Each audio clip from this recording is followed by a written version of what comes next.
صلوات پڑھیں اللهم صل على محمد وآل محمد.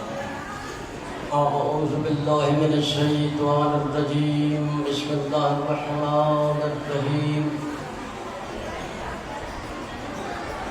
اللهم صل على محمد وآل محمد. اللهم صل على محمد وآل محمد.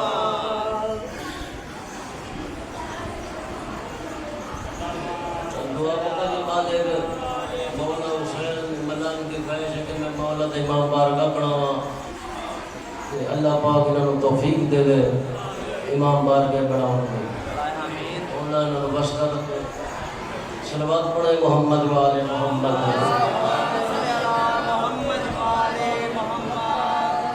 اعوذ باللہ من الشیطان الرجیم بسم اللہ الرحمن الرحیم الحمد للہ رب العالمین وعاقبۃ للمتقین ثم الصلاة والسلام علی سید المرسلین وخاتم النبیین وأهل بيت طيبين الطاهرين المعصومين أما بعد فقد قال الله تبارك وتعالى في كتابه المجيد والفرقان الحميد بسم الله الرحمن الرحيم الحسين مني وأنا من الحسين صلوات.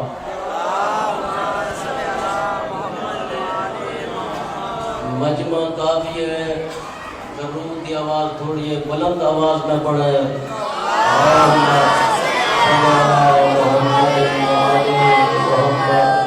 نعرہ تکبیر اللہ اکبر نعرہ تکبیر اللہ اکبر نعرہ رسالت یا رسول اللہ نعرہ رسالت یا رسول اللہ حسینیت زندہ حسینیت زندہ جدیدیت مردباد جدیدیت مردباد نعرہ حیدری پھر بھی نعرہ حیدری آواز بلند صلوات.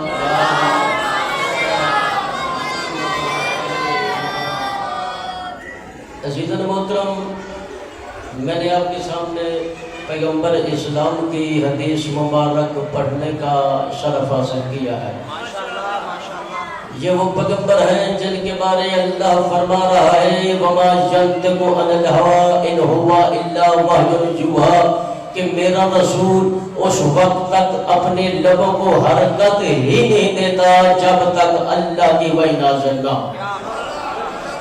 یہ وہ پیغمبر فرما رہے ہیں الحسین منی وَأَنَا مِنَ الْحُسَيْنِ کہ حسین مجھ سے ہے اور میں حسین سے ہوں.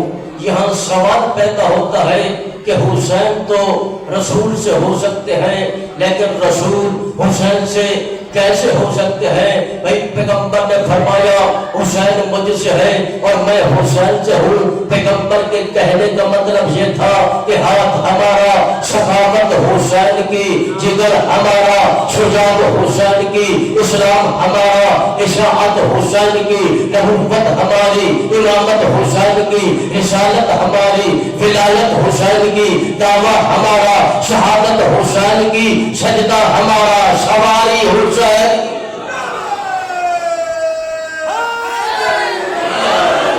مولا آپ کو سلامت رکھے. پیغمبر اسلام نے سجدے میں سر رکھا. حسین کا بچپن ہے. صفوں کو چیرتے ہوئے آئے آگے پشت نبوت پر سوار ہو گئے. پیغمبر اسلام نے سبحان ربی الاعلی وبحمدہ کہہ کر سوچا کہ سجدہ سے سر اٹھاؤں. فوراً جبرائیل نازل ہوئے.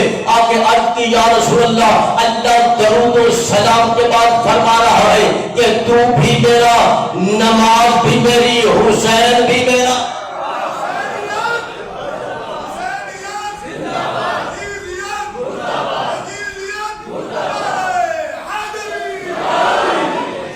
جب تک حسین اپنی مرضی سے نہ اترے سجدہ سے سر نہیں اٹھانا. بھائی رسول کے مومن کی معراج ہے نماز, نماز کی معراج ہے سجدہ, سجدہ کی معراج ہے رسول کا سجدہ, رسول کے سجدہ کی معراج ہے طویل ترین سجدہ جو ایک مرتبہ کیا, لیکن حسین کے لیے 70 مرتبہ کہا سبحان ربی الاعلی و بحمدہ کہہ کر سوچا کہ حسین اترا ہے یا نہیں اترا, پھر خیال آیا کہ نہیں اترا, پھر کہا, پھر سوچا, پھر کہا, پھر سوچا, سجدہ خدا کا, سوچ حسین کی, رسول حالت سجدے میں حسین کو سوچ رہے ہیں. وہ جب رسول کی نماز حسین کے تصور سے باطل نہیں ہوتی تو تیری میری نماز ذکر حسین کے بغیر کیسے مکمل ہو؟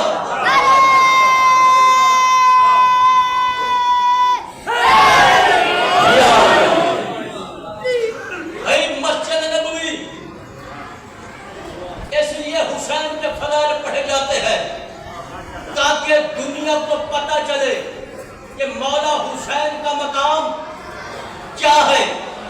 مسجد نبوی اصحابہ کرام کا مجمع, میری طرف دیکھو, میں پیغمبر اسلام منبر پر بیٹھے خطبہ دے رہے تھے تو اچانک دنیا نے ایک منظر دیکھا کہ وہ رسول جو اللہ کی وحی کے بغیر بولتے نہیں, وہ پیغمبر جو اللہ کی وحی کے بغیر خاموش نہیں ہوتے, وہ پیغمبر خطبہ دیتے دیتے اچانک رک گئے. اصحابہ کرام نے پیغمبر اسلام کے چہرے کو دیکھا کہ پیغمبر کی نگاہ مسجد نبوی کے دروازے پر لگی ہوئی تھی. جب اصحابہ نے مڑ کر دیکھا کہ وہ حسین جو آنکھوں سے پیغمبر میں مچلتے تھے, وہ حسین جو فلیل کی زلفوں سے کھیلتے تھے, وہ حسین آہستہ آہستہ قدم بڑھاتے ہوئے مسجد نبوی کی طرف آ رہے ہیں. جب دروازے پر پہنچے عباس سے پاؤں اٹھا, قریب تھا کہ حسین گر پڑتے. جب پیغمبر نے دیکھا خطبہ چھوڑا, تیزی سے آئے, آگے حسین کو اٹھایا, سینے سے لگایا اور منبر پر تشریف لے گئے اور پھر سے خطبہ شروع کیا. اب وہ خطبہ نہیں تھا جو پہلے دے رہے تھے, اب پیغمبر نے خطبہ بدل دیا. کہا ہے لوگوں, ہاذا حسین, یہ میرا حسین ہے, اسے اچھی طرح سے پہچان لو. صرف پہچانو نہیں, اس کی فضیلت کا اقرار کرو.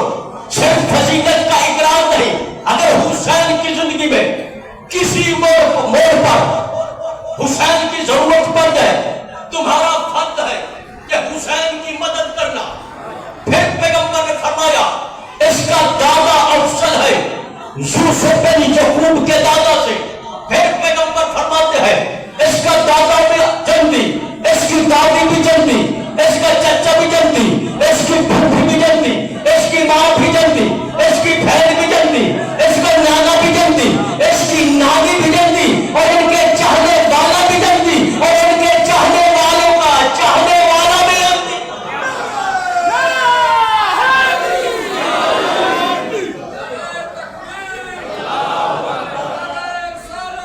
یا رسول اللہ,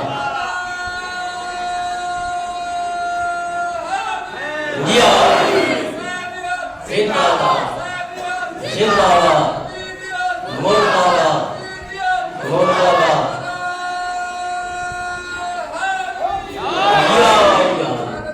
پھر پیغمبر حسین کو اٹھا کے اصحابہ کرام کے ساتھ چلنے لگے.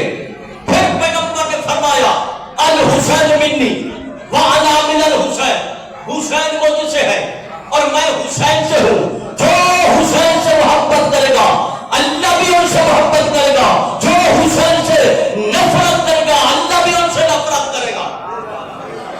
پھر خلیفہ ثانی کہتے ہیں میں نے آپ کو دیکھا اور سنا کہ پیغمبر اسلام اپنی فلیل کی زلفیں حسین کو ہاتھوں میں دے کر یہ فرما رہے تھے حسین آج میں تیری سواری ہوں اور یہ زلفیں تیری سواری کی مہارے ہے.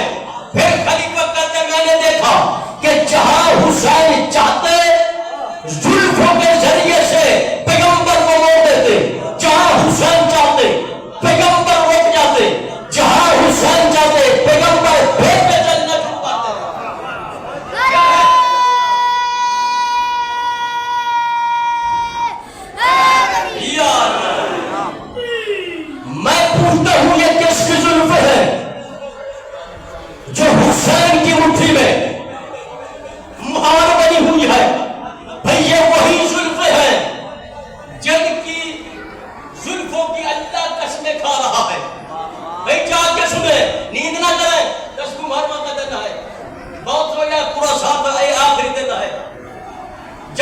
سنے بھائی یہ کس کی زلف ہے؟ یہ حسین کی مٹھی میں بند ہے. اور جس پیغمبر کے لیے تمام نبیوں کو حکم ملا، اے نبیوں یاد رکھو آخر میں میرا ایک رسول آئے گا، تمہارا فرض ہے کہ اس پر ایمان لانا. صرف ایمان لانا کافی نہیں، اس کی مدد کرنا. یعنی جس طرف میرا آخری رسول جائے نبیوں کا کام ہے وہ بھی ادھر جائے. یعنی آدم بھی ادھر مڑے، نوح بھی ادھر مڑے، ابراہیم بھی ادھر چلے، موسیٰ بھی ادھر چلے، ابراہیم بھی ادھر چلے، نوح بھی ادھر چلے، موسیٰ بھی ادھر چلے. یعنی جس طرح میرا آخری نبی جائے نبیوں کا فرض ہے وہ ادھر جائے. لیکن وہ نبی ادھر مڑ رہے ہیں جدھر حسین جاتے.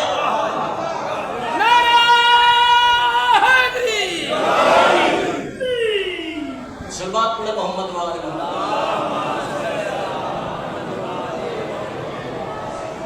بھائی. پھر اللہ نے قرآن میں کہاں حسین کا تعارف نہیں کرایا. ارشاد ہوتا ہے انما جنود اللہ فلا استجابا انهم رجسا اهل البيت ويطهركم تطهيرا. کیا اس آیت میں حسین ہے کہ نہیں؟ كل اسالكم عليه اجر الا المودة في القربى. اس آیت میں حسین ہے کہ نہیں؟ ان اللہ وملائکته يصلون على النبي يا ايها الذين آمنوا صلوا عليه وسلموا تسلیما. اس آیت میں حسین ہے کہ نہیں؟ وقل تعالوا ندعو ابناءنا وابناءكم نساءنا ونساءكم وانفسنا وانفسكم ثم نبتهل فنجعل لعنة الله على الكاذبين. کیا آیت کے مبالغے میں حسین ہے کہ نہیں؟ اور اب بھی تیری سمجھ میں عظمت حسین نہ آئے تو پھر تیرا اپنا نصیب ہے.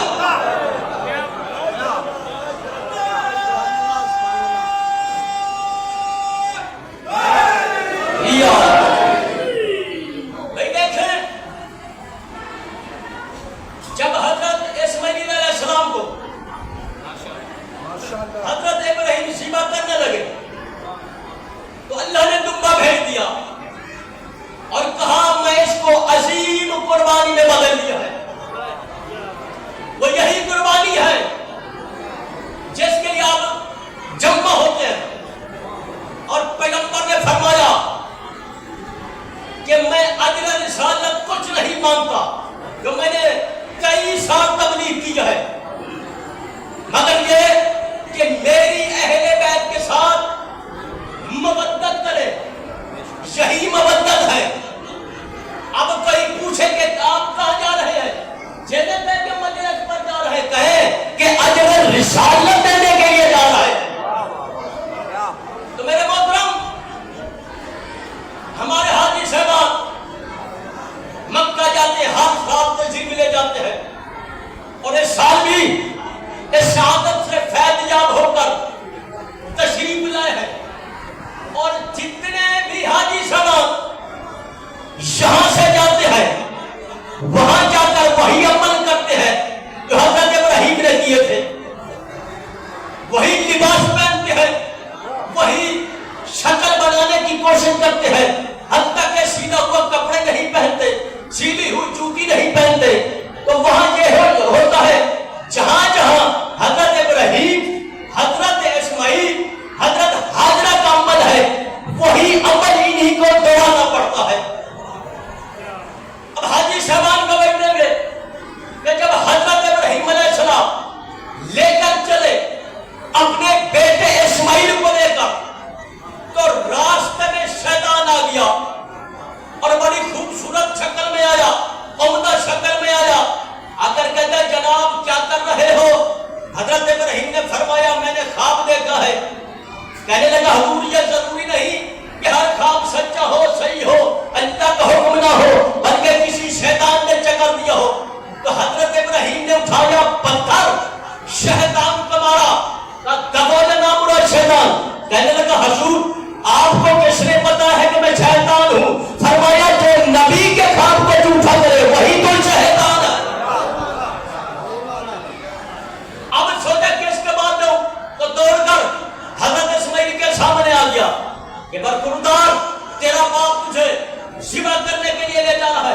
حضرت اسماعیل نے کہا باپ کا حکم ہے. کہنے لگا حکم نہیں، دراصل بات یہ ہے کہ تیرا باپ ہو گیا بوڑھا اور بڑھاپے میں دماغ خراب ہو جاتا ہے. تو حضرت اسماعیل نے بھی پتھر اٹھایا، شیطان کو مارا. کہا دبوجے نہ مرا شیطان. کہنے لگا حضور آپ کو کس نے بتایا ہے کہ میں شیطان ہوں؟ فرمایا جو نبی کے دماغ میں خلل ڈالے وہی تو شیطان ہے.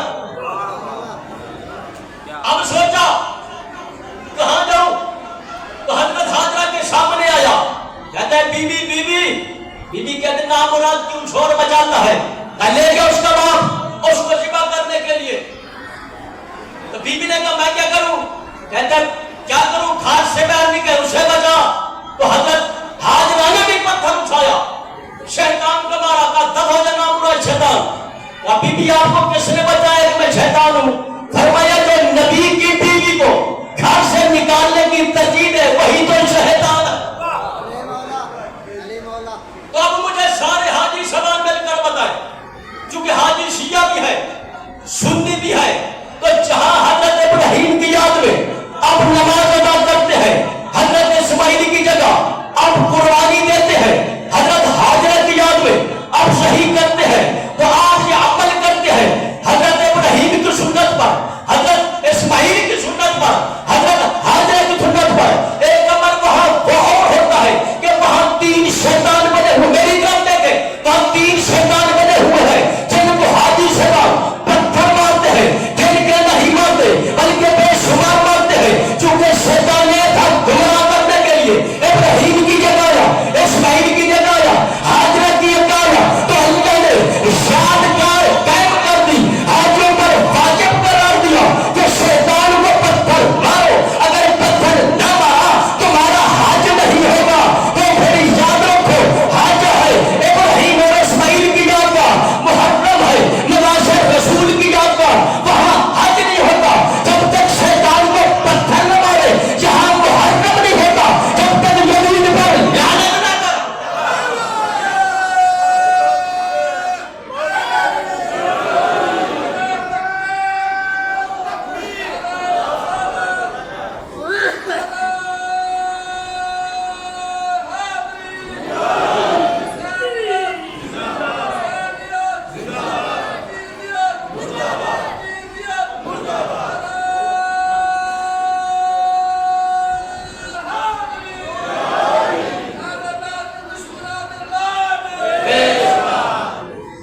بھیا ہے حج بھی قربانی کی یاد کا، محرم بھی قربانی کی یاد کا. حج ایک نامکمل قربانی کی یادگار ہے، اس لیے کہ نبی زیادہ بچ گیا. محرم ہے مکمل قربانی کی یادگار، اس لیے نبی زیادہ ذبح ہو گیا. اگر وہ چھری گردن پہ آتے پلٹ جانے والے چھری کی یاد واجب ہے تو گردنوں پر پھر جانے والی چھری کی یاد واجب کیوں نہیں؟ تو میرے محترم اگر حج کو واجب کرتے ہیں تو پھر محرم بھی واجب ہونا چاہیے. محرم کو واجب کیوں نہیں کرتے؟ ہاں اس لیے کہ حج ہے خوشی کی تقریب، محرم ہے غمی کی یاد. اور خوشی کی تقریب میں ہر کسی کو بلایا جاتا ہے.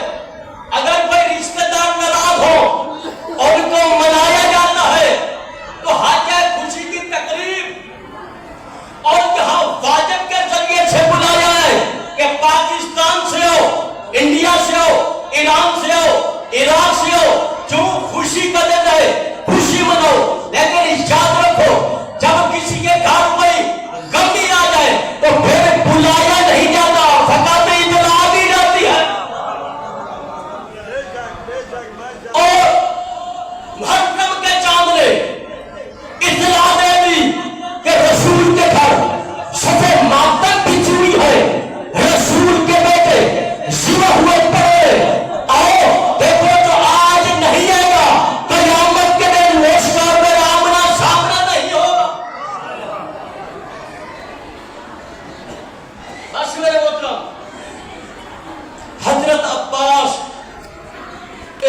دنیا میں آئے.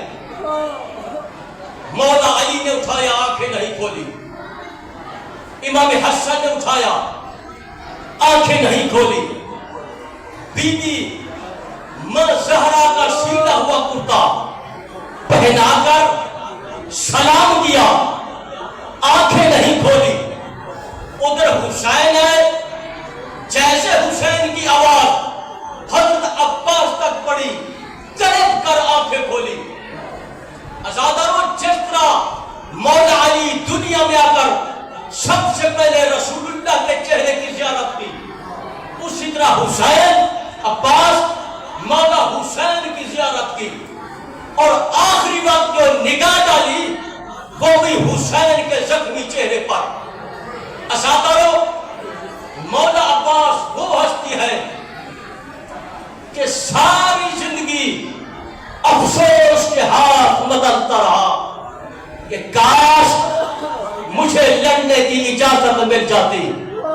ازاداروں, 19 رمضان مولا کو ضرب لگی, بیٹے اٹھا کر شہر میں لے آئے.